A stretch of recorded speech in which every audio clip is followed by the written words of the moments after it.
நீ உருப்பட உருவாக உப்பாக மாற. பக்கத்தில் சொல்லுங்க, நீ உருப்படணுமா சொல்லுங்களேன், உருவாகணுமா சொல்லுங்க, உப்பா மாறணுமா. அல்லேலூயா. இப்போ 3 படி இருக்குதுங்க. இப்போ 3 படியில் இப்போ இங்கே இருக்கிறவங்க எல்லாம் நீங்கள் எந்த படியில் இருக்கிறீங்க? கடைசி படிக்கு போயிட்டீங்களா? ஏன்னா இப்போ உதாரணத்துக்கு நான் சொல்கிறேன், உருப்படுறதுக்கு ஒரு 10 படி. அது என்ன 10 படின்னு கேட்டிங்கன்னா நைட்டு ஃபுல்லாக பிரசங்கம் கேட்க வேண்டியதான். அடுத்து உருவாகணும் அப்படிங்கிறதுக்கு ஒரு 10 படி இருக்குது. அடுத்து தான் உப்பாக மாறுறதுக்குன்னு ஒரு 10 படி இருக்கும். இப்போ நீங்கள் உருப்பிட்டீங்களா? 2வது படினா உருவாக்கிட்டு இருக்கீங்களா? 3வது படி உப்பாக மாறிக்கிட்டு இருக்கீங்களான்னு தெரில. உருப்பிடுறதுனா என்னங்க? உருப்பிடுறதுனா என்னங்க? நான் எப்பொழுதுமே வாலிபர் கூட்டத்தில் யாரை பார்த்தாலும் நான் ஒரு சொல்லுவேன், உன்னை 2 பேர் தேடுறாங்கன்னு சொல்லுவேன். பக்கத்தில் சொல்லுங்களேன், உன்னை 2 பேர் தேடுறாங்களா சொல்லுங்கள். உடனே இங்கே இருக்கிற வாலிப பொண்ணு சொல்லுவா, ஆமாம் கணேசண்ணே, என்னை எதிர் வீட்டில் ஒருத்தன் தேடிக்கிட்டே இருக்கிறான், அந்த தெரு ஓரத்தில் என்னை தேடிக்கிட்டே இருக்கான். அப்படி சொல்லுவீங்க. என்ன நாசமாக போயிட வேண்டிதான். அந்த தேடுறவங்களுக்கு டைம் கொடுத்தேன்னா ஒத்துக்கிட்டேன்னா பாருங்களேன். தேடுற 2 பேரில் யார் யாருங்க? ஒன்றும் இயேசு கிறிஸ்து உன்னை தேடுகிறார். கை தட்டுங்களேன். இயேசு கிறிஸ்து உன்னை தேடிக்கிட்டே இருக்க. நீ எப்போ இருந்து? நீ பிறந்தது முதல் தாயின் தெருவில் உருவாவதற்கு முன்னமே இருந்து ஏசாமி உன்னை தேடிக்கிட்டே இருக்குது. இன்னொரு பக்கம் யார் உன்னை தேடுறா? பிசாசு உன்னை தேடிக்கிட்டே இருக்கிறான். ஏசாமி உன்னை எதுக்கு தேடுறாரு? உன் தோல்விகளை மாற்றுவதற்காக. இப்போ இந்த முகாம் இருக்க தலைப்பு வச்சோன்னா என்ன தெரியுமா வைக்கணும்? தோல்வியுற்றோர் முகாம். பக்கத்தில் கை கொடுங்க, தோல்வியுற்றவர்களே வருக. கை கொடுங்க. கணேசண்ணே, என்னை என்ன தோத்து போனவேன்னு சொல்கிறேன், அப்படி சொல்கிறீங்களா? இங்கே வா, உன் தலையிலுக்கு வச்சு நான் அவனை தீர்க்க தரிசனம் சொல்கிறேன். நீ எதெல்லாம் தோற்று போட்டேன்னு சொல்கிறேன். இப்போ உதாரணத்துக்கு எதெல்லாம் தோத்துன்னு ஒரு 2-3 உதாரணம் சொல்கிறேனே. இப்போ நம்ம கண்டுபிடிச்சிருவோம், நீ தோற்று போயிட்டோன்னா ஜெயிச்சிருவானான்னு கேட்போம். இப்போ இங்கே இருக்கிற உங்கள்கிட்ட நீங்கள் எல்லோரும் அப்பா அம்மாவுக்கு நல்ல பிள்ளைகளை வாழணும்னு தான் நீங்கள் நினைக்கிறீங்க. ஆனால் முடியுதாங்க? நான் ஒரு கேள்வி கேட்குறேனே, நீங்கள் பொய் சொல்ல மாட்டீங்கன்னு தெரியும். என்ன உங்களுக்கு என்ன தெரியாதா? பொய் சொன்னால் அனனியா சப்பீரன் மாதிரி செத்து போயிடுவீங்க, அவ்வளோதான். அப்படி தானேங்க? பொய்யே சொல்லக்கூடாது. இப்போ நான் சொல்கிறதுக்கு பொய் சொல்லாமல் பதில் கொடுக்கணும். நான் பிறந்ததுலேருந்து எங்கள் அப்பாவை அம்மாவை ஏமாத்தினதே இல்லை, எங்கள் அப்பா அம்மாட்ட பொய் பேசினதே இல்லை அப்படிங்கிற புண்ணியவான்கள்லாம் கை தூக்குங்க பார்ப்போம். இங்கே இருக்கிற மோகன்சி அண்ணனுக்கு 1 லட்ச ரூபா தர சொல்லிட வேண்டிதான். உங்களுக்கு எல்லாம் பொய் சொன்னீங்கன்னா செத்து போயிருவா, பார்த்துக்கோ. எங்கள் அப்பா அம்மாவை ஏமாத்தினதே இல்லை அப்படிங்கிறவனை கை தூக்குங்க. அப்போ யாருமே இல்லையா? பக்கத்தில் கை கொடுங்க. பொய்க்கோழியே சொல்லுங்கள், பொய்க்கோழியே வருக சொல்லுங்கள். நான் சொல்கிறேன், ஆனால் உங்களுடைய விருப்பம் எங்கள் அப்பாவையும் அம்மாவையும் ஏமாற்றணும், எங்கள் அப்பா அம்மாட்ட பொய் பேசணுன்னா இல்லை. நீ நினைக்கிற தோல்வி அடைஞ்சிடுற. பரிசுத்தமாக இருக்குன்னு நினைக்கிற தோல்வி அடைஞ்சிடுற. நல்லா படிக்கணும்னு நினைக்கிற எங்கே படிப்பு வருது? அப்படி தானேங்க? அப்போ நம்ம எல்லாம் முயற்சிக்கிறோம், தோற்று போகிறோம். ஆனால் இந்த மீட்டிங் எதற்காக தெரியுமா ஆண்டவர் உங்களுக்கு ஆயத்தப்படுத்தி இருக்கிறார்? தோற்று போகிற உங்களை ஆண்டவர் ஜெயிக்க வைக்க விரும்புகிறார். அல்லேலூயா. நான் சொல்கிற எழுதி வச்சுக்கோங்க. இந்த நாளிலிருந்து ஒவ்வொரு நாளும் ஜெயிக்கிறவர்களாகத்தான் நீங்கள் ஆண்டவர் உங்களை மாற்றப் போகிறார். அதற்காகத்தான் இந்த மீட்டிங். பாருங்கள், உங்களுடைய சொந்த முயற்சியினால நீங்கள் ஜெயிக்கவே முடியாதுங்க. உங்களுக்கு ஒருத்தர் உதவி செய்யணும். அந்த உதவி செய்கிற ஒருத்தர் தான் இயேசு கிறிஸ்து. என்ன நீங்கள் அவர்கிட்ட கேட்கணும், உங்களுடைய பிரச்சனைகளை சொல்லணும். பாருங்கள், இப்போ நீங்கள் தனிமையாக உட்கார்ந்துருந்து இதுவரைக்கும் நீங்கள் வாழ்ந்த வாழ்க்கையை கொஞ்சம் யோசிச்சு பாருங்களேன். இதுவரைக்கும் வாழ்ந்த வாழ்க்கையை யோசிச்சு பார்த்தா உங்களை நினச்சி உங்களுக்கு சந்தோஷம் வருதாங்க? கணேசா, சூப்பராக இது வரைக்கும் நீ வாழ்ந்துட்டேடா, என்ன ஒரு வாழ்க்கை, பரிசுத்தம் உள்ள வர வாழ்க்கை, எப்படி நல்லா படிக்கிற, உங்களை நீங்கள் பாராட்டுற வாழ்க்கை வாழ்ந்துருக்கீங்களாங்க? நான் சொல்கிறேன், இங்கே இருக்கிற ஒவ்வொருவரும் நீங்கள் தனியாக உட்காந்து கொஞ்ச நேரம் நீங்கள் வாழ்ந்த வாழ்க்கையை யோசிச்சு பார்த்தீங்கன்னா அழுக தான் செய்யணும். உங்களுடைய இருதயத்தில் ஒரு குற்ற மனச்சாட்சி உங்களுக்கு வருகிறது. ஐயோ, நான் அந்த தப்பை செய்யாமல் விட்டுருக்கலாம், அந்த பாவத்தை நான் செய்யாமல் விட்டுருக்கலாம், ஐயோ நான் இப்படி செஞ்சுட்டேனே. உங்களை குத்தி கொள்ளுகிறீர்கள், கவலைப்படுகிறீர்கள், உங்களை நினச்சி நீங்கள் அழுறீங்க. அப்போ இந்த மீட்டிங் எதற்காக தெரியுமா? உங்களை இயேசு கிறிஸ்து இங்கே எதற்காக தேடி வந்திருக்கிற தெரியுமா? உங்களுடைய தோல்விகளை மாற்றுவதற்கு, உங்களை ஜெயிக்க வைப்பதற்காகத்தான் இன்றைக்கு உங்களை தேடிக்கொண்டே இருக்கிறார். அல்லேலூயா. நான் சொல்கிறேன், உங்களை தேடுகிற இயேசுவிடத்தில் உங்கள் வாழ்க்கையை ஒப்பு கொடுத்தா நீங்கள் உருப்பிட்டுருவீங்க. அப்படி தானேங்க? என் பைபிளில் போட்டிருக்குது, ரட்சிப்புனா என்னங்க? வாயின் வார்த்தைகளினால் சும்மா அப்படி பேசணுமா? சும்மா அப்படி பேசணும். எல்லாம் எல்லாம் கை வருத்துக்கலேன், எல்லாம் கை வருத்துக்கலேன். ஏசப்பா, இது வரைக்கும் நான் செஞ்ச தப்பெல்லாம் மன்னிச்சிருங்க, பாவத்தெல்லாம் மன்னிச்சிருங்க, உங்களோட ரத்தத்தினால என்னை கழுவி பரிசுத்தப்படுத்துங்க, உங்கள் பிள்ளைய என்னை மாற்றுங்க. ஆமேன். பாருங்கள், வாயாங்க வலிக்குது. வாயின் வார்த்தையினாலே, அறிக்கையினாலே ரட்சிப்பு உண்டாகுமா? நீங்கள் என்ன செய்யணும்? உங்கள் தனிமையாக ஒரு மரத்தடியிலையோ இல்லை கம்மா கரையிலையோ இல்லை மொட்டை மாடியிலையோ எங்கேயாவது ஒரு இடத்துல உட்காந்து நீங்கள் இயேசு என்ற பெயரை சொல்லி உங்களை தேடி வருகிற அந்த இயேசுவிடத்தில் உங்கள் வாழ்க்கையை அர்ப்பணித்தால் ஏதோ ஒரு மாற்றத்தை உங்களால் உணர முடியுங்க, உணர முடியும். நான் சொல்கிறேன், உங்கள் அப்பா அம்மா உங்களை எதுக்காக இங்கே அனுப்பி வச்சிருக்கிறார்? இந்த மீட்டிங் போயாவது நீ உருப்படவே நம்பி தான் உன்னை இங்கே அனுப்பி வச்சிருக்கிறார். எனக்கு எப்பொழுதுமே இயேசு கிறிஸ்துவை நான் பார்க்கும் போதெல்லாம் அவருடைய தகப்பனாகத்தான் எனக்கு தெரிகிறார். இயேசுவிடத்தில் ஏசப்பாவை நான் என் வாழ்க்கையில் ஆராய்ஞ்சு பார்த்தேன். அவர் நல்ல ஒரு தகப்பன். இந்த இடத்துல நீங்கள் ஒவ்வொருவரும் கண்களை மூடி நீங்கள் ஆண்டவர் கைகளில் உங்களை உண்மையாக ஒப்புக் கொடுப்பீர்கள். ஆனால் இங்கு ஆண்டவருடைய சத்தம் உங்களை நோக்கி வருகிறதை உங்களால் கேட்க முடியும். உங்களுடைய பெயர் சொல்லி அவர் அழைப்பார், உங்களை தேடிக்கொண்டு இந்த இடத்தில் தான் அவர் உலாவிக் கொண்டிருப்பார். உங்களை பிறந்தலேருந்து தேடுகிறார். பாருங்க, பைபிளில் எப்பெல்லாம் அப்பா மகன் அப்படிங்கிற கேரக்டர் வருதோ அப்பெல்லாம் அப்பாவை ஏசப்பாவை நான் வச்சுக்கிருவேன், பிள்ளையா என்னை வச்சுக்கிருவேன். இப்போ இளையகுமாரன் அந்த லூக்கா 15 வாசிக்கும் போது இளையகுமாரன் தூரத்தில் வரும்போது தகப்பன் ஓடுகிறாராம். யாருக்காக ஓடுகிறார்? விபச்சாரம், வேசித்தனம் செய்த, தப்பு செய்த, தோல்வி அடைஞ்சு ஒருவனுக்காக அந்த தகப்பன் ஓடி வருகிறாராம். நான் சொல்கிறேன், இந்த கூட்டத்தில் நீ எங்கே இருந்தாலும் சரி, உனக்காக இயேசு கிறிஸ்து உன்னை தேடி ஓடி வருகிற ஆண்டவர். அவரால் தாங்க முடியல சந்தோஷம். அங்கே வர்றாரு, என் பிள்ளை வந்துட்டான், காணாமல் போன என் பிள்ளை வந்துட்டான் சொல்லி என்ன செய்கிறாரு? கட்டி அணைக்கிறாராம். என்ன அன்புங்க! அடுத்து என்ன செய்கிறார்? முத்தமிடுகிறாராம். அதோட திருப்தி ஆயிட்டாரா? அவனை வீட்டுக்குள்ளே உட்கார வச்சு அவர் சந்தோஷம் தாங்க முடியாமல் யோசிக்கிட்டே இருக்கு. இன்னும் என்ன செய்யணும்னு சொல்லி யோசிச்சு பார்த்து, என் பிள்ளைக்கு ஒரு உயர்ந்த ட்ரெஸ்ஸு கொடுக்கலான்னு சொல்லி ட்ரெஸ் வாங்கி கொடுக்குறார். அதோட திருப்தி ஆயிட்டாரா? இன்னும் யோசிக்கிறார், என் பிள்ளைக்கு ஏதாவது நான் செய்யணுமேன்னு சொல்லி கையில் ஒரு மோதிரம் கொடுத்துடலாம். மோதிரம் போடுறாரு. கொளுத்த கன்றி அடிக்க சொல்லுகிறார். அவனுடைய எல்லாருக்கும் வயிறார சாப்பாடு போடுகிறார். இதுதானுங்க ஆண்டவர் அன்பு. பாருங்கள், ஆண்டவர் இங்கு வந்திருக்கிற உங்கள் ஒவ்வொருவருக்கும் திரும்ப போகும்போது நீங்கள் வரும்போது என்ன செய்வார் தெரியுமா? அந்த இளையகுமாரனை தேடி ஓடி வந்தது போல உங்களுக்காக என் ஆண்டவர் சந்தோஷப்பட்டு இருப்பார். பரலோகம் சந்தோஷப்பட்டு இருக்கும். அல்லேலூயா.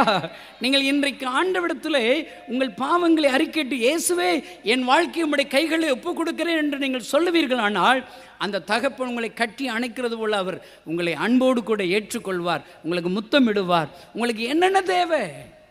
அங்கு ட்ரெஸ் கொடுக்கிறார், செப்பல் கொடுக்கிறார், மோதிரம் கொடுக்கிறார், கொளுத்து கன்றடிக்கிறார். நான் சொல்கிறேன், இந்த கூட்டத்திற்கு வந்திருக்கிற உங்களுக்கு எல்லாருக்கும் விலையேற்பட்ட ரட்சிப்பை கொடுப்பார், பரிசுத்த ஆவியினுடைய அபிஷேகத்தை கொடுப்பார். உங்களுக்கு என்னங்க வேணும்?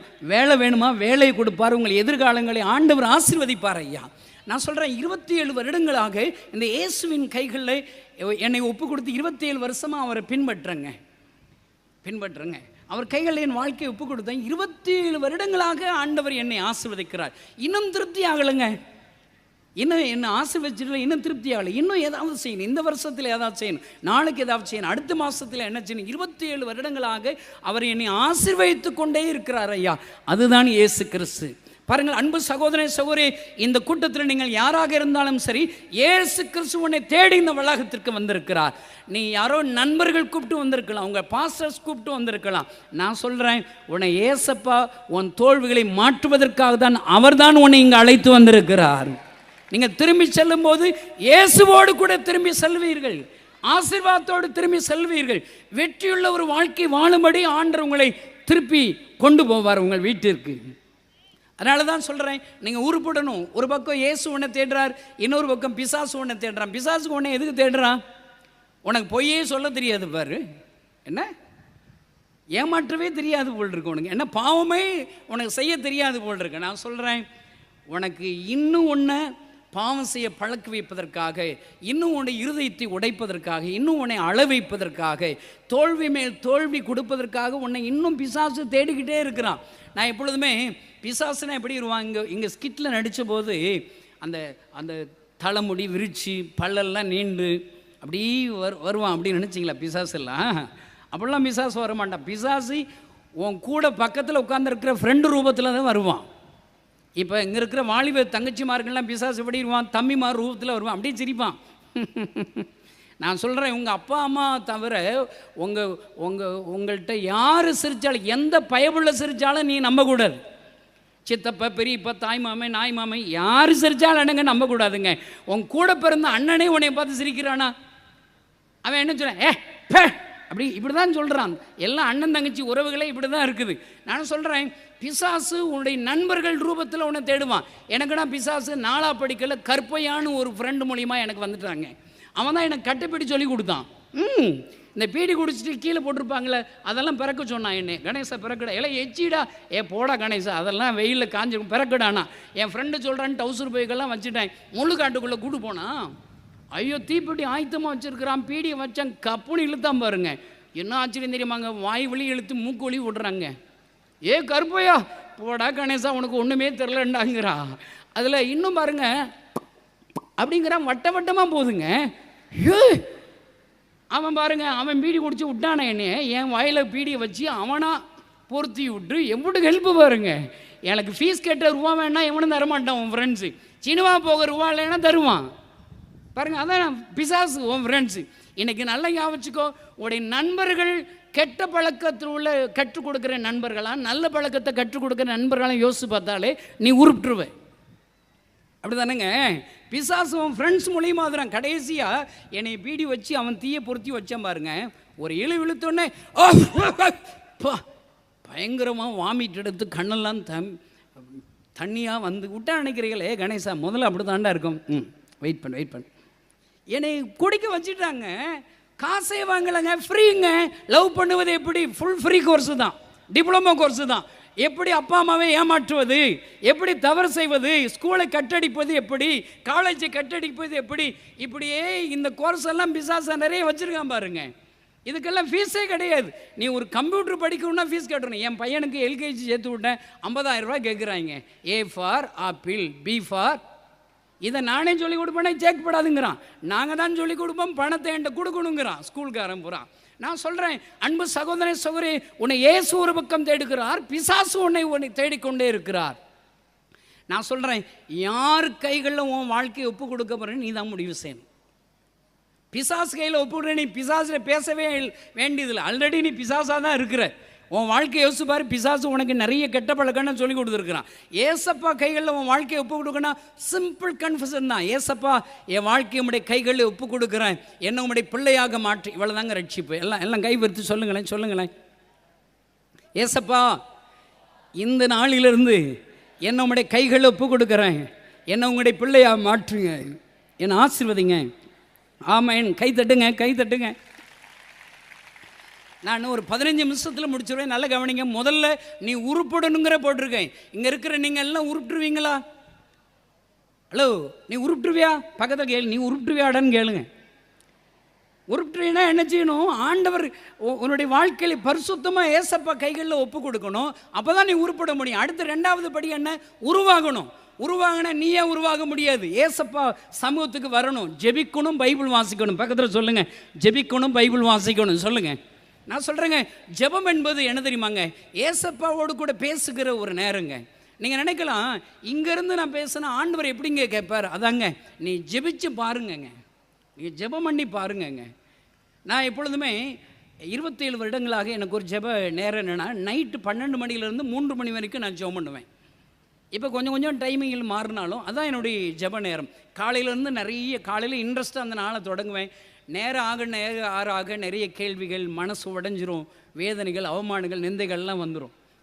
ஆனாலும் அந்த நைட்டு 12 மணிக்கு ஏசப்பா பார்ப்போம்ல, பார்ப்போம். அப்படி டைம் பார்த்துக்கிட்டே இருப்பேன் பாருங்க, யோசிச்சுக்கிட்டே இருப்பேன். 11 மணி ஆகும், இன்னும் 1 மணி நேரம் தான் இருக்குது, இன்னும் அரை மணி நேரம் தான் இருக்குது, இன்னும் 1/4 மணி நேரம் தான் இருக்குது.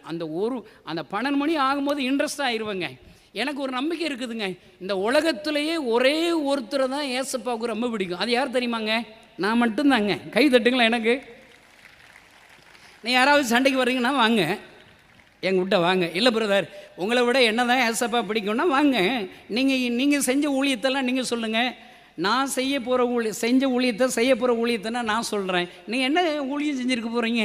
நான் பிச்சு நான் மட்டும் புஸ்தகமாக போட்டுருவேங்க. நான் மட்டும் சொல்லிக்கிட்டே இருப்பேங்க கண்ணை மூடிட்டு. இப்போ இந்த மீட்டிங் வைக்கிறோம். இந்த மீட்டிங் முடிஞ்ச உடனே 25,000 கிராமங்களில் காஸ்பல் அறிவிக்க போகிறோம். இன்னும் ஏசப்பட்ட நான் என்ன தெரியுமா சொல்லியிருக்கிறேன்? என் பைபிளில் என் நாமத்தினாலே நீங்கள் எதை கேட்டாலும் அதை நான் செய்வேன் அப்படி போட்டிருக்குது. என்ன கேட்டாலும் தருவாராம். பக்கத்தில் சொல்லுங்கள், என்ன கேட்டாலும் தருவாராம். அவர் பேரால் எதை கேட்டாலும் அதை நான் செய்வேன். அப்படின்னா என்ன? எதையாவது கேட்டு தொலைன்னு அர்த்தம். பக்கத்தில் சொல்லுங்கள், எதையாவது கேட்டு தொலைவேன் சொல்லுங்கள். கலந்து நான் இப்போ ஜெபங்கிறது என்ன தெரியுமாங்க? காசா பணமாங்க வாயா வலிக்க போது. பக்கத்தில் சொல்லும் போது சொல்லலாட்டா உனக்கு நரகம்தான் சொல்லுங்கள். பக்கத்தில் சொல்லுங்கள், காசா பணமாக வாயா வலிக்க போது சொல்லுங்கள். அதாவதுங்க நிறைய பேர் ஜெபத்தை காம்ப்ளிகேட்டடாக ஆகிட்டாங்க. சும்மா பேச வேண்டியதானுங்க. நான் என்ன தெரியுமா ஜெபம் பண்ணுறேன்? ஏசப்பா நான் சாகுறதுக்குள்ளே இந்தியாவில் 7,000 மிஸ்டரிகளை உருவாக்கி 1,00,000 கிராமங்களை உங்களுக்கு சொந்தமாக்கிட்டு தான் நான் சாகணும்னு ஜெபிச்சுட்டேங்க. கை தட்டுங்களேன். அல்லேலூயா. சும்மா அப்படி பேசணுங்க. எதையாவது கேட்க வேண்டியதான். அவர் பேரால் அவர் நாம மகிமைக்காக கேட்கணும். பாருங்கள், நைட்டு 12 மணிக்கு நான் ஏசப்பாட்ட போய் நான் என்ன தெரியுமா செய்வேன்? நான் தானேங்க செல்ல பிள்ளை. நான் என்ன தெரியுமா சொல்லுவேன்? ஏசப்பா உங்கள் செல்ல பிள்ளை கணேசன் வந்திருக்கிறேன்னு சொல்லுவேன். சே, என்ன அன்புங்க. 27 வருடங்களாக நான் ஜெபத்தை ஆரம்பிக்கும் போது இப்படித்தானே ஆரம்பிக்கிறேன்.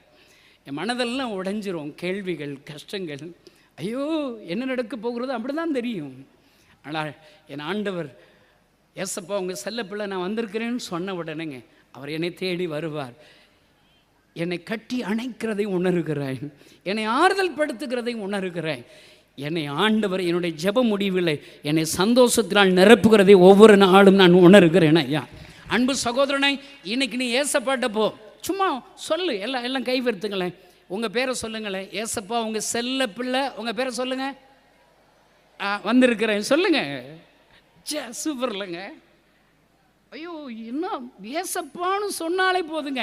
நான் அடிக்கடி கிராமத்தில் வாலிபர்களுக்கு சொல்லிக் கொடுக்கும்போது இந்த உலகத்தில் ஏசப்பாவை ஐஸ் வைக்க பழகிக்கோன்னு சொல்லணும். பக்கத்தில் சொல்லுங்கள், ஏசப்பாவை ஐஸ் வைக்கணுமா சொல்லுங்களேன். நீங்கள் ஜெபங்கிறது என்ன தெரியுமாங்க? ஏசப்பாவை ஐஸ் வைக்கிறது தானுங்க. இப்போ எங்கள் அப்பா பேர் கற்பையாங்க. எங்கள் அப்பா பேர் கற்பையா. நான் ஒவ்வொரு நாளும் ஏதாவது எங்கள் வீட்டில் 5 பசங்க ஒரு பொண்ணு, நாங்கள் ஒரே ஒரு பொண்ணு, 6 பேர். எங்கள் அண்ணன் தம்பிங்களாம் சேர்ந்து ஒரு சினிமாவுக்கு போகணும், ஒரு ப்ராஜெக்ட் போட்டுறோம். எங்கள் அண்ணங்கள்லாம் போய் கேட்டாங்கன்னா பெல்ட் எடுத்து எங்கள் அப்பா அடிச்சே போடுவார். அவங்களுக்கு பேச தெரியாது பாருங்க, நமக்கு தெரியும் பாருங்க, விவரம் தெரியும் பாருங்க. எங்கள் அப்பாட்ட போவேன், அப்பா நல்லா இருக்கேப்பா, என்ன கண்ணெல்லாம் கொஞ்சம் சிவப்பாக இருக்குது, தூங்கலையாப்பா, சாப்பிட்டேப்பா, இப்படி பேசிகிட்டு இருக்கும்போதே எங்கள் அப்பா கேட்பார், உனக்கு என்னடா வேணும்னு கேட்பார். அதான்ப்பா சினிமாவுக்கு போகிறோம், அவ்வளோதாங்க, கிராண்டடுங்க. நான் சொல்கிறேங்க, இதுதான் இங்கே இருக்கிற வாலிப தம்பிமார்கள் தங்கச்சிமை நீ நல்லா ஞாபகம் வச்சுக்கணும். இன்றைக்கு உங்களை தேடி இந்த வளாகத்திற்கு உங்களை அழைத்து வந்தவர், உங்களை தேடிக்கொண்டிருக்கிறவர், உங்கள் இருதயத்திலிருந்து நீங்கள் ஜெபிக்க போகிற ஜெபத்திற்கு பதில் கொடுக்கும்படி இந்த இடத்துல இருக்கிறவர் யார் தெரியுமாங்க? உங்கள் அப்பாங்க. உலகத்தில் இந்த இயேசு இந்த அப்பாவை தவிர உலகத்தில் உன்னை நேசிக்கிறதுக்கு ஒருவரும் கிடையாது. அப்படி சமூகத்தில் நீ இருதயத்தை ஊற்றினால் போதுங்க. உங்கள் கவலையெல்லாம் டெய்லி இரவில் போய் சொல்லிட்டு போய் நீ தூங்கி பாருங்க. காலையில் எந்திரிக்கும் போது ஆண்டவர் ஒரு அற்புதத்தோடு எழும்ப உதவி செய்வார். அல்லேலூயா. நீங்கள் இன்றைக்கி மீட்டிங் முடிஞ்சு என்ன ஒரு 9 மணிக்கு மீட்டிங் முடிஞ்சிடும். பக்கத்தில் சொல்லுங்கள், 9 மணிக்கு முடியுமா சொல்லுங்கள். உங்கள் எல்லாருக்கும் நல்ல பிரியாணி வச்சுருக்குறோம், கை தட்டுங்களேன். பாருங்கள், உங்கள் எல்லாருக்கும் பார்த்து செஞ்சுருக்கோம். உங்களுக்கு எல்லாருக்கும் ஆளுக்கு ஒரு பிஸ்கட் பாக்கெட்டு, ஒரு 2 பிஸ்கட் பசி ஆயிடக்கூடாதுன்னு தந்துருக்குறோம். இன்னும் ஒரு காருண்யா அவங்க இன்னொரு சைட்லேருந்து பாருங்களேன் ஒரு பேனா கொடுத்துருக்குறாங்க. உங்களுக்கு எவ்வளோ பார்த்து செஞ்சுருக்கோம் பாருங்கள். இன்னும் திரும்பி போகும்போது கிதியோன்ஸ்லேருந்து புதிய ஏற்பாடு எல்லாரும் இல்லாதவங்க எல்லாம் வாங்கிட்டு போகலாம். இந்த மீட்டிங் பங்கு பெற்ற எல்லாருக்கும் முழு பைபிள் இல்லாதவங்களுக்கெல்லாம் நான் உங்களுக்கு முழு பைபிள் அனுப்ப போகிறோம், கை தட்டுங்களேன். அல்லேலூயா. நான் சொல்கிறேங்க, இன்னைக்கு நீ வீட்டுக்கு போய் ஒரு 5 நிமிஷம் நீ ஜெபிச்சு பாருங்க. சும்மா சொல்லுங்கள், ஏசப்பா உங்கள் செல்ல பிள்ளை வந்திருக்கிறேன், கணேசன் வந்திருக்கிறேன் நான் சொல்ல, நீங்கள் ஜெபிச்சு பாருங்கள், ஆண்டவர் அங்கே வருவாருங்க. நீங்கள் ஆண்டவரிடத்தில் ஜெபிக்கும் போது என்னங்க தெரியுமா, ஆண்டவர் உங்களோடு கூட பேச ஆரம்பிப்பார். அதாங்க நீங்கள் உருவாகிறது. கை தட்டுங்களேன், கை தட்டுங்களேன். இப்போ என் மனைவி திடீர்னு ஒரு நாள் ஃபோன் அடிக்கிறாங்க.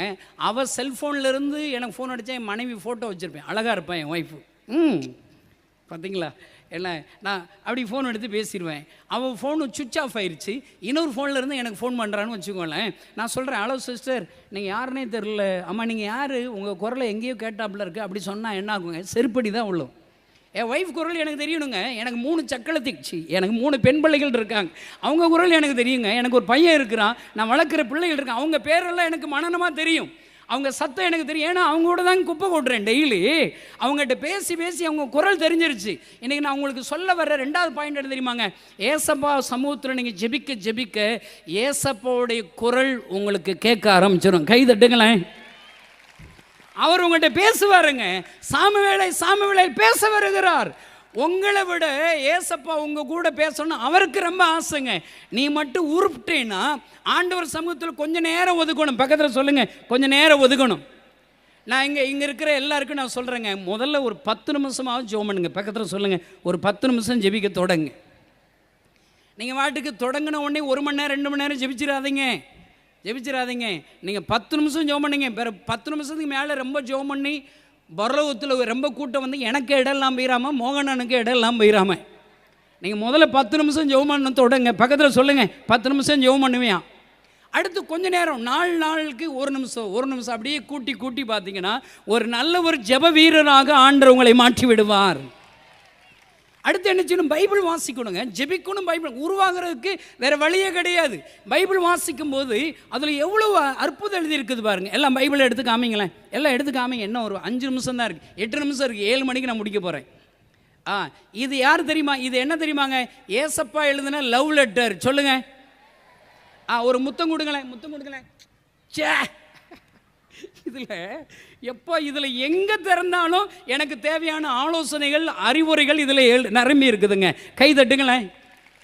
நீதிமொழிகள் 4, 20, 21, 22 வாசி பார்த்தீங்கன்னா, என் மகனை என் வார்த்தைகளை கவனி, செவிசாய், உன் கண்களை விட்டு நீங்காதிருப்பதாக, அவைகள் உனக்கு ஜீவனும் உடலுக்கெல்லாம் ஆரோக்கியம் என்று எழுதப்பட்டிருக்கு. வார்த்தைகளில் உயிர் இருக்குதுங்க. இது கருப்பு வெள்ளை எழுத்து கிடையாது. பக்கத்தில் சொல்லுங்கள், இது கருப்பு வெள்ளை எழுத்து கிடையாதான் சொல்லுங்கள். இதில் உயிர் இருக்குதுங்க, ஆரோக்கியம் இருக்குதுங்க. நான் எப்பொழுதுமே ஒரு சாட்சி சொல்லுவேன். ஒரு கிராமத்தில் VBS எடுக்க போயிருந்தேன். 110 பிள்ளைகள் ஒரு மரத்தடியில் வந்துட்டாங்க.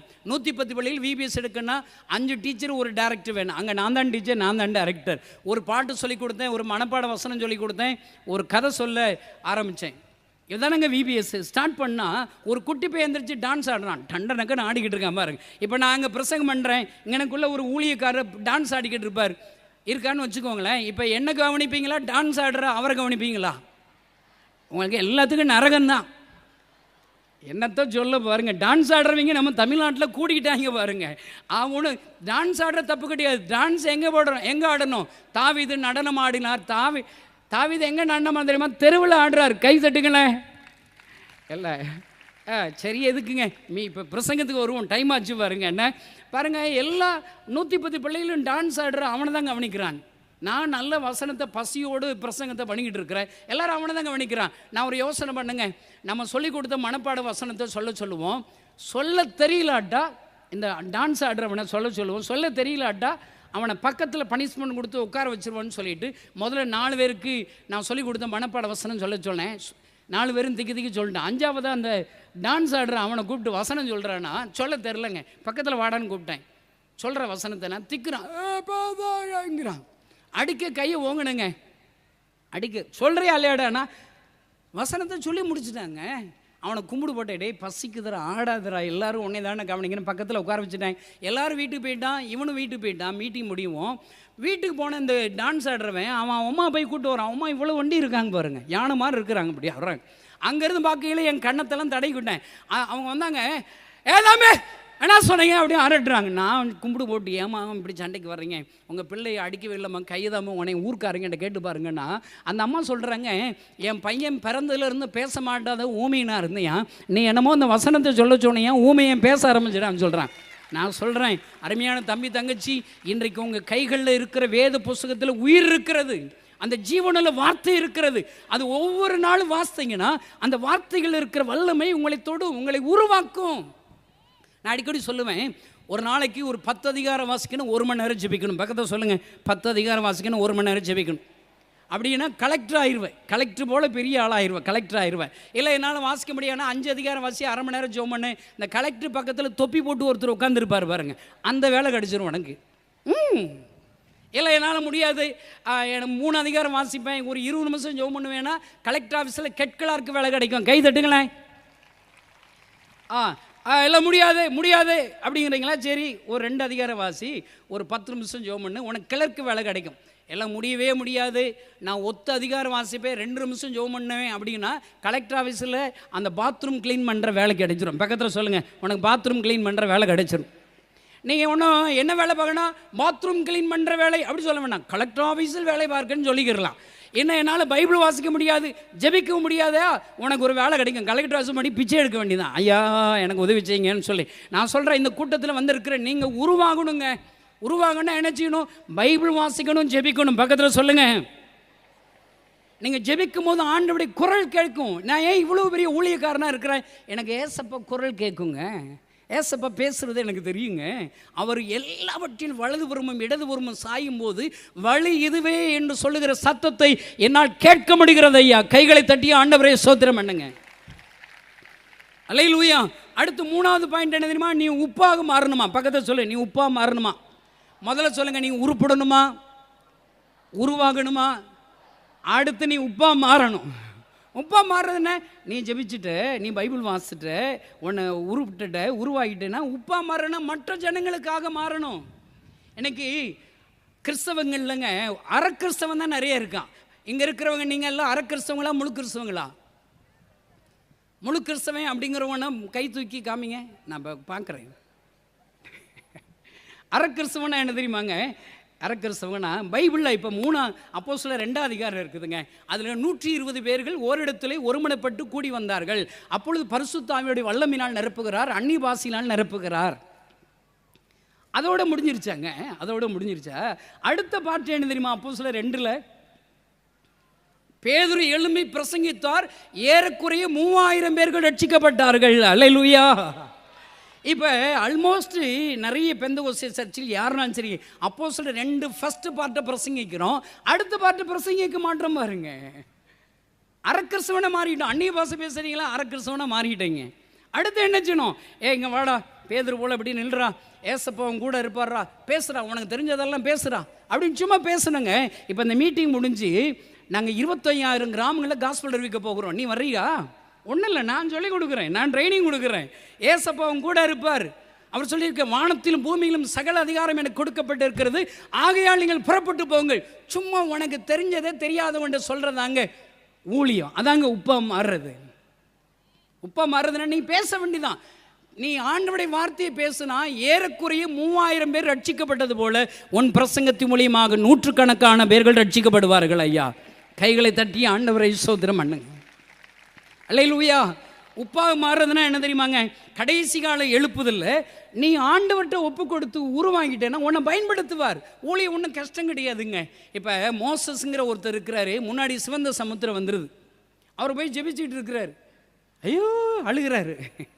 ஆண்டவர் சொல்றாரு, என்னிடத்தில் விண்ணப்பம் பண்ணுவது என்ன அப்படி சொல்லிட்டு, நிறைய பேர் ஜெபம் மட்டும் பண்ணக்கூடாது, செயல்படவும் செய்யணும். பக்கத்தில் சொல்லுங்க, ஜெபம் மட்டும் பண்ணக்கூடாது, செயல்படவும் செய்யணும். சொல்லுங்க. அங்கே மோசஸ் என்ன தெரியும், என்ன வேலைதமா தெரியும்? சார் எல்லாம் நிமிர்ந்து உட்காருங்க, எல்லாம் உட்காருங்க. இப்போ மோசஸ் செஞ்சதை நான் செஞ்சு காமிக்க போகிறேன், நீங்கள் செய்யுங்க. இது ரொம்ப கஷ்டமாக இல்லையாங்கிறத அடுத்து கேட்குறேன். எல்லாம் என்னண்டிங்களா? 1 2 3 சொன்ன உடனே நான் செய்ய போகிறேன் பாருங்க. 1 2 3 4 ஸ்வைங். இப்போ இவ்வளோதாங்க, கையை கோலை எடுத்து நீட்டணும், அவ்வளோதாங்க. சமுத்திரம் 2 பிளந்துருங்க. கை தட்டுங்களேன்.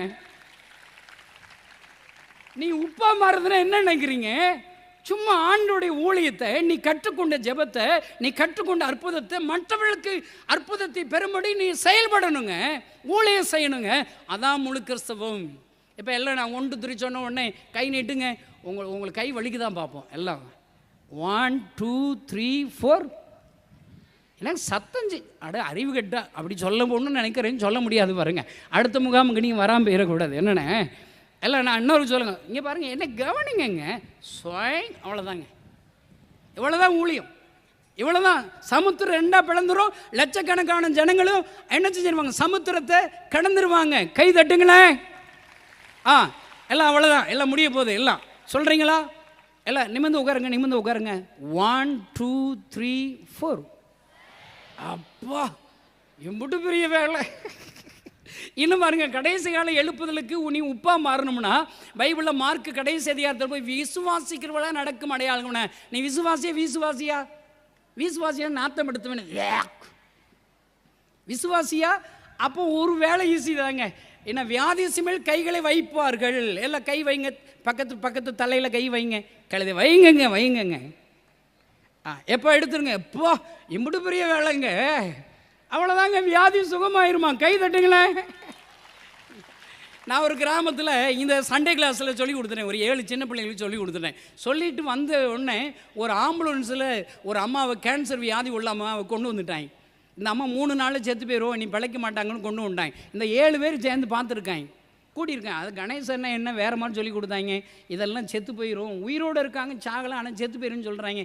7 பேர் கமிட்டி கூடிடுச்சு. நம்ம ஊர் கமிட்டி எல்லாம் கம் அண்டு ஈட்டு டீ தான், ஒன்றும் உருப்படாது பாருங்க. இந்த கமிட்டி எல்லாம் கூடி டிஸ்கஸ் பண்ணி நம்ம போய் கையை வச்சிட வேண்டியதான்ட்டாங்க. கழுது நாளைக்கு டைம் ஃபிக்ஸ் பண்ணி போயிட்டாங்க. போய் அந்த சண்டே கிளாஸ் பாட்டு என்ன தெரியுமா, இயேசு ராஜா வந்திருக்கு, அந்த பாட்டை பாடினோடனே அது அந்த அம்மா திடீர்னு நம்ம பிசாசு ஆடிக்கிட்டு டண்டரங்கன்னு, ஏலா இது அடையாளம்டா, அடையாளம் வந்துருச்சு. நான் கை தட்டி அவங்க டான்ஸ் ஆடி 7 பேர் சேர்ந்து கையை வச்சுட்டாங்க. பக்கத்தில் நீ ஒருத்தன் உருப்பிட்டா போதும் சொல்லுங்க, நீ உருப்பிட்டு கையை வச்சாலே வியாதி சுகமாயிரும். 7 பேர் சேர்ந்து கை வச்சா வியாதி தாங்குமா? 7 பேர் கை வச்சிருக்காங்க. அந்த கேன்சரில் படுத்து படிக்க இருக்கிற அம்மா எந்திரிச்சு நடந்துட்டாங்க. கைகளை தட்டி ஆண்டவரே ஸ்தோத்திரம் பண்ணுங்க. இல்லையா, நான் சொல்கிறேன், உருப்படணும், உப்பா மாறணும், உருப்படணும், உருவாகணும், உப்பா மாறணும். நான் உருப்பிட்டு உருவாங்கி உப்பா மாறணுங்கிறவங்க எந்திரிச்சு நில்லுங்க பார்க்கலாம். எந்திரிச்சு நில்லுங்க எல்லாம் சீக்கிரமாக. இங்கெங்கு பார்க்கக்கூடாது. நான் ஒரு ஃபியூ மினிட்ஸ் நான் சொல்கிறேங்க. நான் பேசின வார்த்தைகள்லாம் பெரிய டெப்த்தான வார்த்தை கிடையாதுங்க, சும்மா எனக்கு தெரிஞ்சதை பேசுகிறேங்க. 27 வருடங்களாக ஏசப்பா பிரசங்கம் பண்ணுறேங்க. நிறைய பேர் என்ன பைத்தியங்கிறாங்க. டேவிட் கணேசன் பைத்தியம், அவனை பிரசங்கம் பண்ண தெரியும். உண்மைதாங்க, எனக்கு பிரசங்கம் என்ன பண்ண தெரியாதுங்க. ஆனால் எனக்கு ஆண்டோடைய வார்த்தை தெரியுங்க, ஆண்டோடைய அன்பு எனக்கு தெரியுங்க. நான் எங்கே போனாலும் என்கிட்ட ஏசப்பா ஒரு வாக்கு தத்தம் கொடுத்துருக்குறாங்க. நான் படித்த வேத வசனத்தில், நான் உன்னை விட்டு விலகுவதும் இல்லை. இன்னும் 2வது என்ன தெரியுமா சொல்லியிருக்கிறாரு, கர்த்தரின் வலது பார்சத்தில் வைத்திருக்கிறபடியால், வலது பக்கத்தில் கர்த்தர் இருக்கிறத தாவீது நம்பிட்டார். அதனால சிங்கம் வந்தால் பயப்பட மாட்டார், கரடி வந்தால் பயப்பட மாட்டார், கோலியாத்துக்கு ஊர் பைகள்லாம் பயப்படுறாங்க, இவன் பயப்பட மாட்டான். நான் நம்பிட்டேன், நீங்களும் நம்பி தொலைங்க. பக்கத்தில் சொல்லுங்கள், நீயும் நம்பி தொலைவேன்னு சொல்லுங்கள்.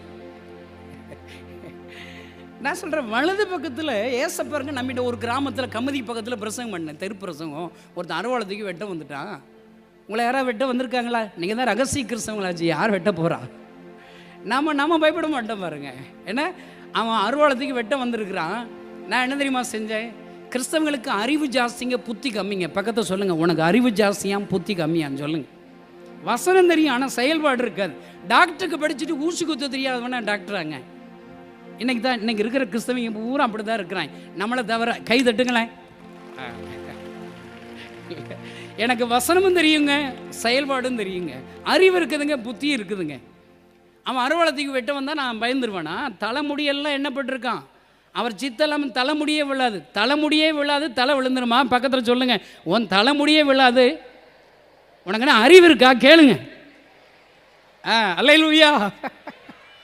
அதை எப்படியே விழும்? என் கூட 25,000 கிராமங்களுக்கு காஸ்பல் அறிவிக்க வர்றேன்னு சொல்கிறவங்கன்னா இங்கே இருக்கிற நம்பரில் SMS அடிங்க. ஒவ்வொரு 4வது வாரமும் 38 டிஸ்ட்ரிக்ட்லேயும் சுவிசேஷ ஊழியம் செய்ய போகிறோம். கை தட்டுங்களேன். அல்லேலூயா. நான் உங்களை கூட்டு போகிறேங்க. நீங்கள் கை வச்சு பிசாசு ஓடுறதை உங்கள் கண்ணார பார்ப்பீங்க. நீங்கள் கை வச்சு பாருங்கள், வியாதி சுகமாகும். நீங்கள் பேசும்போது அநேகர் ரட்சிக்கப்படுவாங்க. பாருங்கள், அறுவாளத்துக்கு வெட்ட வருமா? நான் என்ன தெரியுமா செஞ்சேன், வலது பக்கம் நம்மால் இருக்காரு, நம்ம தான் நம்பிட்டோமே. அப்படி திரும்பினேன், ஏசப்பா என் கூட இருக்கீங்கள? எல்லாம் வலதுபுறம் திரும்புங்க. வலது பிரசங்கம் முடியும் திரும்புங்க. ஏசப்பா, சத்தம் பத்தாது. ஏசப்பா, என் கூட இருக்கீங்கள? இவ்வளோதாங்க கிறிஸ்தவ வாழ்க்கை. 27 வருஷமாக இந்த சின்ன நம்பிக்கையில் தாங்க நான் ஊழியம் செய்கிறேன். நான் ஊழியம் செய்ய ஆரம்பிக்கும் போது 2 காரணத்தில் தான் ஏசப்பா ஊழியத்தை ஆரம்பித்தேன். ஒன்று, எங்கள் ஊருக்கு வர்ற கிறிஸ்தவங்களை அருவாளத்துக்கு வெட்ட போயிடுவேன். ஏசுனார்னா பிடிக்காது, துன்மார்க்கன். ஒரு நாள் டாக்டர் என்னை பார்த்து சொன்னார், 6 மாதத்தில் இறந்து விடுவீர்கள் என்று சொன்னார். என் இருதய வியாதினால இருதயத்தில் பெரிய ஓட்டம் விழுந்திருக்குது, நீங்கள் செத்து பெறுவீன்னு சொல்லிட்டாங்க. கடவுள் தான் உங்களை காப்பாற்ற முடியும்னு சொல்லிட்டாங்க. கடவுளை தேடினேன். 3 மாதம் ஏறி இறங்காத இடமே இல்லை, ஒரு மாற்றமே இல்லை, ஒரு மாற்றமே இல்லை, சாங்கிற நிலைமை இல்லை. இந்த கிறிஸ்தவங்க சாமி கும்பிட்டு பார்ப்போம் அப்படின்னு சொல்லி சும்மா சர்ச்சுக்கு போனாங்க. அவங்க பாடுற பாட்டு பண்ணுற பிரசங்கம் ஒன்றுமே எனக்கு தெரியாதுங்க, சும்மா வேடிக்கை தாங்க பார்ப்பேன். ஜெபம் பண்ண சொல்லும்போது 1 நிமிஷம் ஜெபம் பண்ணுவாங்க. ஏசப்பா, நான் உயிர் வாழ ஆசைப்படுறேன், எனக்கு உயிர் தாங்கன்னு சொல்லி அழுதங்க. நான் சொல்கிறேங்க, 1 நிமிஷத்து தாங்க இந்த ஏசப்பாட்ட பேசினேன். 1 நிமிடம் ஜெபித்த ஜெபம் முடிஞ்ச உடனே ஏதோ ஒரு வல்லமை என்னை தொடுவதை என்னால் உணர முடிந்தது. ஐயா, சந்தோஷங்க. ஐயோ, ஏதோ நல்லா இருக்குல்ல. அடுத்த வாரம் சர்ச்சுக்கு போனேங்க, அதுக்கடுத்த வாரம் சர்ச்சுக்கு போனேன். 5 வாரம் சர்ச்சுக்கு போயிருப்பேங்க. நான் சொல்கிறேங்க, 5 வாரத்தில் 5 நிமிஷம் தாங்க ஏசப்பாட்ட பேசினேன். 5 நிமிஷத்தில் இந்த ஏசப்பா இந்த கணேசனுடைய வாழ்க்கையை மாற்றி விட்டார். நான் சொல்கிறேன், இந்த கூட்டம் முடிவில் மோகன்சி அண்ணனோடு சேர்ந்து ஜெபிக்கும் போது ஒரு சில நிமிடங்கள் ஜெபித்தீங்கன்னா, இன்றைக்கு இந்த கணேசனுடைய வாழ்க்கையை மாற்றின ஆண்டவர் உன்னுடைய வாழ்க்கையை மாற்றுவார். இந்த உலகம் தர முடியாத சந்தோஷத்தை என்னால் உணர முடிந்தது. ஐயா, டாக்டர்கிட்ட போய் என்னை செக் பண்ணால் வியாதி இருந்ததுக்கான சின்ன அறிகுறி கூட உங்களுக்கு இல்லை என்று சொல்லிவிட்டார். 27 வருடங்களாக நான் உயிரோடு இருக்கிறேன். ஐயா, அன்பு சகோதரனே சகோதரனே, யாராக இருந்தாலும் சரி, கிறிஸ்தவங்களாக இருக்கலாம், கிறிஸ்தவங்க அல்லாதவங்களாக இருக்கலாம், ஏசப்பாட்ட 1 நிமிஷம் நீ ஜெபிச்சுப்பார். நான் கிராமத்தில் சொல்கிறேன், காசை பணமா வாயா வலிக்க போது சும்மா சொல்லி பாருப்பா. பர்த்திமேங்கிறவன் தெருவில் இருந்து ஜெபிச்சு ஒரு அற்புதத்தை வாங்கிட்டாங்க, நீங்கள் வாங்க மாட்டீங்களா? சந்தோஷங்க. கிறிஸ்தவங்க சாமி தான் நல்ல சாமின்னு கொஞ்ச நாள் நல்லா இருந்தேன். கொஞ்ச நாளில் என் மனசில் ஒரு சந்தேகத்தில், இயேசு தான் என்னை சுகமாக்குன்னு என்ன நிச்சயம்னு சொல்லி இயேசுவை மறுதளிச்சிட்டேன். சிகரெட் சாராயம் கொடுக்க ஆரம்பித்தேன். நன்றி இல்லாத கிறிஸ்தவனாக மாறிட்டேன். இங்கே இருக்கிற நீங்கள்லாம் நன்றி உள்ள கிறிஸ்தவங்களா நன்றி இல்லாத கிறிஸ்தவங்களான்னு தெரியாது. நன்றி உள்ளவங்கன்னா முழு நேரம் ஊழியம் செஞ்சுருக்கணும். நன்றி உள்ளவங்கன்னா உங்கள் பிள்ளைகளை முழு நேரம் ஊழியத்துக்கு அனுப்பி வச்சுருக்கணும். நன்றி உள்ளவங்கன்னா 1 மணி நேரமாக ஜெபிக்காமல் தூங்கக்கூடாது. நன்றி உள்ளவங்கன்னா உங்களுக்கு ஏசப்பா சொந்த வீடு கட்டி கொடுத்துருக்கிறாரா, ஏசப்பாவுக்கு ஒரு சர்ச்சு கட்டி கொடுக்காமல் இருக்கக்கூடாது. நன்றி உள்ளவங்கன்னா ஒரு நாளைக்கு ஒருத்தருக்காக இயேசு பற்றி சொல்லணும். நான் நன்றி இல்லாமல் சிகரெட் சாராயம் கொடுக்க ஆரம்பிச்சிட்டேங்க, மறுதளிச்சிட்டேன். ஆனால் ஒரு நாள் இயேசு கிறிஸ்து என்னை தேடி வந்தார். நான் ஒரு பாழடைஞ்ச கட்டிடத்தில் தூங்குகிற பழக்கம், தூங்கி எந்திரிச்சு வீட்டுக்கு போகணுன்னு ஆயத்தமாக இருந்தேன். பூட்டின அறைக்குள்ளாக ஒரு மனிதரை திடீரென்று பார்த்தேன். அவர் யாருன்னா எனக்கு தெரியாது, அவர் இயேசுவா தெரியாது எனக்கு. யாரோ ஒரு மனிதர் என் அருகிலே என் முன்பாக நின்றிருந்தார். அவர் அழுது கொண்டே இருந்தார். அழுகும்போது தன் பாரங்களை சொல்லி சொல்லி அழுகிறார். அவர் சொல்லார், நானே தேவன், என்னை தவிர வேறு தேவர்கள் இல்லை, நான் இந்த ஜனங்களுக்காக பரிதபிக்கிறேன், என்னால் படைக்கப்பட்ட என் ஜனங்கள், இவர்களை ஆசீர்வதிக்க விரும்புகிறேன், சந்தோஷம் தர விரும்புகிறேன், சமாதானம் தர விரும்புகிறேன், வியாதிகளை சுகமாக்கும்படி விரும்புகிறேன். யாருமே என்கிட்ட வரமாட்டாங்களே, என்னாலே எல்லாம் எங்கோ போய் கொண்டு இருக்கிறார்களே என்று சொல்லி ஒரு மனிதர் அழுது கொண்டே இருந்தார். ஐயா, அவர் அழுகிறத பார்த்து என்ன அறியாமல் நான் அழ ஆரம்பித்தேன். அழுகிற சத்தம் பக்கத்தில் உள்ள ஒரு அம்மாவை கேட்டு வந்து அவங்க கதவை தட்டும் போது தான் நான் அழுது கொண்டே இருக்குன்னு எனக்கு தெரியும். பார்த்தா அந்த மனுஷரை காணலை. யார் அவர் என்ற ஒரு கேள்வி. பஸ் ஸ்டாண்டு போனால் அழுகிற சத்தம் கேட்குங்க, பஜார் போனால் அழுகிற சத்தங்க, கூட்டமாக இருக்கிற ஜனங்கள் போனாலே அந்த அழுகிற சத்தம் என் காதில் கேட்க, யாரோ ஒருவர் அழுகிறார், யார் என்று தெரியவில்லை, கேள்வியோடு இருந்தேன். ஒரு நாள் ஒரு பைபிள் படிக்கிற ஒரு சகோதரரை சந்தித்தேன். அவரிடத்தில் என்னை விசாரித்த போது, உலகத்தில் உள்ள எல்லா ஜனங்களுக்காக ஒரு மனிதர் அழுது கொண்டே இருக்கிறார் என்றார்.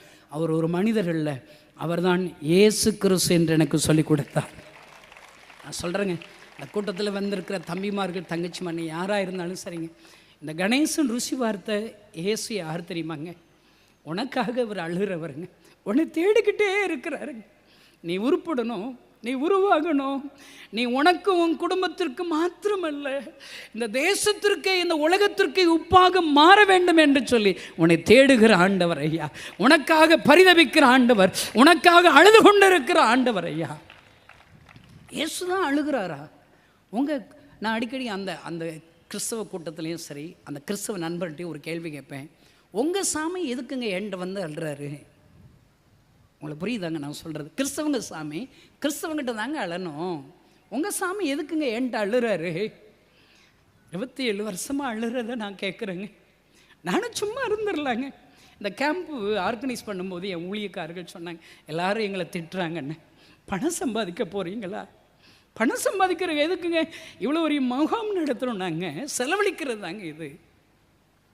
இவ்வளோ மிஸ்டரை எப்படிங்க நான் அனுப்பிவிடணும்? இல்லைங்க, இயேசுவை நாங்கள் ருசி பார்த்திருக்கிறோம். நாங்கள் ருசி பார்த்து இயேசு கிறிஸ்துவை இந்த தேசம் முழுவதும் ருசி பார்க்க வேண்டும். என்னை போன்ற வாலிபர்களாகி நீங்களும் ருசி பார்க்க வேண்டுமானதையாக இந்த முகாமை ஆயத்தப்படுத்தி இருக்கிறோம். நான் சொல்கிறேங்க, உங்கள் சாமி எதுக்குங்க என்கிட்ட அழுறாரு? அந்த கிறிஸ்தவ நண்பர் சொன்னார், தோமா சந்தேகப்பட்டதுனால தோமாட்ட அழுதார், தரிசனம் பண்ணார். நீ சந்தேகப்பட்டதுனால தான் ஓன்ட்டு அழுதுருக்காருன்னு சொன்னாங்க. அவர் சொல்கிறது நியாயமாக தான் பட்டுச்சு. இனிமேல் உங்கள் சாமி அழமாட்டாருன்னு கேட்டேன். அழமாட்டாருன்ட்டாங்க. ஆனாங்க, நான் இயேசுவை ஏற்றுக்கொண்ட முதல் நாள் இருந்து திடீரென்று இரவில் தூங்கி தூக்கம் ஏதோ டிஸ்டர்ப் பண்ணி எழுந்திரிச்சேன். பக்கத்தில் இயேசு அழுகிறதை நான் பார்க்குறேன், நினைக்கிறேன், கேட்கிறேன். என் கண்ணீரை துடைச்சி ஏசப்பா கண்ணீரோடு அழுகிறாருன்னு தெரிஞ்ச பிறகு எப்படிங்க சும்மா இருக்கிறது? நான் அவரை பார்த்து சொன்னேன், ஏசப்பா அழாதீங்கன்னு சொன்னேன். எல்லாம் கை உயர்த்துங்களேன், எல்லாம் கை உயர்த்துங்களேன். ஏசப்பா அழாதீங்க சொல்லுங்கள், ஏசப்பா அழாதீங்க. இந்த முகாமுடைய தலைப்பே என்ன தெரியுமாங்க? ஏசப்பா சொன்னார், யார் எனக்காக உன்னை தேடி வந்திருக்கிறாருங்க. நான் சொல்லி பார்த்தேங்க, ஏசப்பா அழாதீங்கன்னு சொன்னாலும் அவர் அழுகுன்னு நிறுத்தலைங்க. நானா ஏசு ஜனங்கள் அருகிலேருந்து தான் நான் அழுறாரு. நாம் போய் ஜனங்கள்கிட்ட சொல்லுவோன்னு பக்கத்து கிராமத்துக்கு போயிட்டேங்க. புதிய ஏற்பாடு என்னன்னு தெரியாது, பழைய ஏற்பாடு என்னன்னு தெரியாதுங்க, ஒன்றுமே எனக்கு தெரியாதுங்க. ஏசு என் கண்ணீரை துடைச்சவர் கண்ணீர் வடிக்கிறான்னு பக்கத்து கிராமத்துக்கு போயிட்டாங்க. வீடாக போய் சொன்னாங்க, ஏசப்பா நம்புங்க நல்லது செய்வான்னு சொல்லி. ஒரு வீட்டில் படுத்த படிக்க ஒரு அம்மா இருந்தாங்க. இந்த அம்மா செத்து போயிடுவான்னு சொல்லி நிறைய சொந்தக்காரர்கள்லாம் அவங்கள பார்க்க வந்திருந்தாங்க. அவங்க வீட்டில் போய் சொன்னேன், இயேசுவை நம்புங்க நல்லது செய்வான்னு சொன்னால் அவங்க சொன்னாங்க, இயேசுக்காரங்க ஓதுனாங்கன்னா நல்லது நடக்குன்னு கேள்விப்பட்டிருக்கோம், இந்த அம்மா கொஞ்சம் ஓதி விடுனாங்க. எனக்கு ஓதவே தெரியாதுன்னு சொன்னேன். நீங்கள் நம்புங்க நல்லது செய்வான்னு சொல்லிட்டு வெளியே கிளம்புனா ஒரு ஆள் சட்டையை பிடிச்சி அடிக்க வந்துட்டாரு. கட்டில் இருக்கிற அம்மா தெருவில் வச்சுட்டார். தெருக்காரங்கள்லாம் கூட்டிட்டாங்க. ஒழுங்காக ஓதுறியா இல்லையாடன்னு அடிக்க வர்றாங்க. வேறு வழி இல்லாமல் கண்ணை மூடி ஓத தெரியாதுங்க, ஜெபம் பண்ண தெரியாது. கண்ணை திறந்துக்கிட்டே சொன்னேன், ஏசப்பா இவங்களை ஏதோ பிரச்சனை படுத்து கிடக்காங்க, என்னமா செஞ்சு சரிப்படுத்திருங்கன்னு சொன்னாங்க. திடீர்னு அந்த அம்மா கை கால்லாம் அசைய ஆரம்பிச்சிது. எனக்கு பார்த்தாலே பயமாக இருந்துச்சு. அந்த அம்மா செத்து போயிட்டாங்கன்னா எல்லோரும் நம்மளை அடிச்சு போடுவாங்களே. கட்டில் இருந்து டம்முன்னு கீழே விழுந்தாங்க, உருண்டாங்க, பிறண்டாங்க, கத்துறாங்க, கதறாங்க. 4 வார்த்தை சொன்னதுக்கு இவ்வளோ வக்க போகிறா அப்படியெல்லாம் பார்த்துக்கிட்டே இருக்கேன். திடீர்னு பார்த்தா அந்த அம்மா நிசப்தம் ஆகிட்டாங்க, செத்து போயிட்டாங்க உள்ள இருக்குன்னு ஒரு ஆள் பார்த்து மூச்சு பிடிச்சி பார்த்தா மூச்சு இல்லைன்ட்டார். அவ்வளோதான், நமக்கு அடி ஒழுகு பார்த்து ஓடுறதுக்கு ரெடியாக இருக்கிறாங்க. ஒரு ஆள் செம்பில் தண்ணியோடு வந்து முகத்தில் ஊற்றினார். கொஞ்சம் நேரம் கழிச்சு அந்த அம்மா கண்ணை முடிச்சு பார்த்தாங்க, எந்திரிச்சு உட்காந்தாங்க, பேச ஆரம்பித்தாங்க, எந்திரிச்சு நடக்க ஆரம்பித்து விட்டார்கள். நான் சொல்கிறேன், என் கண்ணீரை துடைத்த ஆண்டவர் நான் சொன்னால் கூட கேட்குறாரு. எனக்கு அற்புதம் செய்த ஆண்டவர் நான் சொன்னால் கூட கேட்குறாரு. இந்த மீட்டிங் ரொம்ப கஷ்டப்பட்டு நாங்கள் ஆர்கனைஸ் பண்ணியிருக்கிறோங்க. எங்கள் ஊழியர்கள் இரவு பகலாக உழைச்சிருக்கிறாங்க, உங்கள் கிராமத்துக்கு வந்திருக்கிறாங்க. ஒரே ஒரு நோக்கம் தாங்க, உன்னை தேடி வருகிற ஏசப்பாவுக்காக உன்னை ஒப்பு கொடுப்பையா. யார் எனக்காக? இந்த கணேசன் ஏசப்பா உங்களுக்காக என்னை ஒப்பு கொடுக்குறேன்னு சொன்னாங்க. எவ்வளோ ஒரு ஊழியக்காரனை என்னை பயன்படுத்துகிறாருங்க. தம்பி, நீ யாராக இருக்கலாம், கிராமத்தில் இருக்கலாம், படிச்சிருக்கலாம், படிக்காமல் இருக்கலாம், யாராக இருக்கலாம், ஏசப்பா என்னை உமக்காக என்னை அர்ப்பணிக்கிறேன்னு ஒரு வார்த்தை சொன்னால் போதுங்க, என்னை பயன்படுத்துகிற ஆண்டவர் உங்களையும் பயன்படுத்துவார். எல்லா கண்களையும் மூடி, ஏசப்பா என்னை உம்முடைய கைகளை ஒப்பு கொடுக்குறேன்னு சொல்கிற உங்களுடைய வலது கை வானத்துக்கு நேராக தூக்கி